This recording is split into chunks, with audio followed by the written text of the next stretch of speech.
Hello, one and all. Welcome to another episode of MMA Vision Analysis. I'm here to talk about Belal Muhammad, welterweight champion, his comments in regards to Khabib Nurmagomedov and the role that Khabib played in Belal's win, specifically Khabib versus Edson Barboza fight, out of all fights. But before getting started, make sure to like, comment, subscribe, click that notification to get all of this that is new from this channel, your channel, the one and only MMA Vision Analysis. In the world of MMA, we have greats, and I believe the greats inspire the upcoming generations to be similar to those greats. Even though Belal Muhammad is older than Khabib Nurmagomedov, if I'm not mistaken, there's a 2-3 year difference between the two.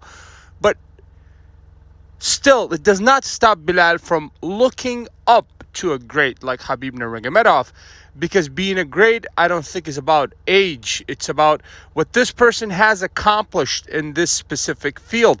And we all know and agree that Khabib Nurmagomedov is arguably the greatest mixed martial artist ever, just because the guy retired undefeated. And the only person in the UFC, at least, that gave Khabib any sort of trouble was Al LaQuinta, Madison Square Garden. It was the night that Khabib was supposed to face Tony Ferguson. Al LaQuinta filled in as a last-minute opponent. And that was really the only guy that gave Khabib Nurmagomedov any sort of trouble. And Khabib still ended up winning that fight. It's very difficult in the world of MMA, specifically UFC, to see fighters retire undefeated.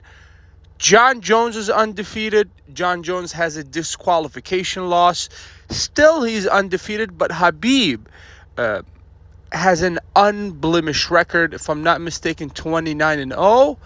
And the more he fought, the longer he stayed, the better his opponents got. Just look at his last two opponents, Poirier and Justin Gaethje, back when those two guys were in their absolute prime. Not to say that they're not in their prime right now. Khabib Nurmagomedov has had many dominant performances. Obviously the two last fights that I just mentioned, the one against Dustin Poirier and Justin Gaethje, Khabib was just very dominant. Even the one against Conor McGregor, very dominant. But there was something about the Edson Barboza fight that caught the attention of Belal Muhammad. That fight was a very one-sided fight as well. Don't get me wrong. That was a very one-sided fight. Khabib Nurmagomedov mauled Edson Barboza and just did whatever he wanted with Barboza. And according to current welterweight champion Belal Muhammad, that fight was specifically the fight that Belal Muhammad apparently had on replay the week leading up to the fight of UFC 305 against Leon Edwards, the one that took place in Manchester, England. And the night that we saw Belal Muhammad capture that welterweight title, the 36-year-old. I said it earlier in this video, and I'll say it again. Role models are very important, not only in sports, but in life in general, And the way you pick your role models, I believe, will have a great impact on the results that you will see in life. I believe that Belal Muhammad picked the perfect role model in Khabib Nurmagomedov. If you made it this far, I appreciate you for sticking around. Please let me know what you think in the comments and like, subscribe for more.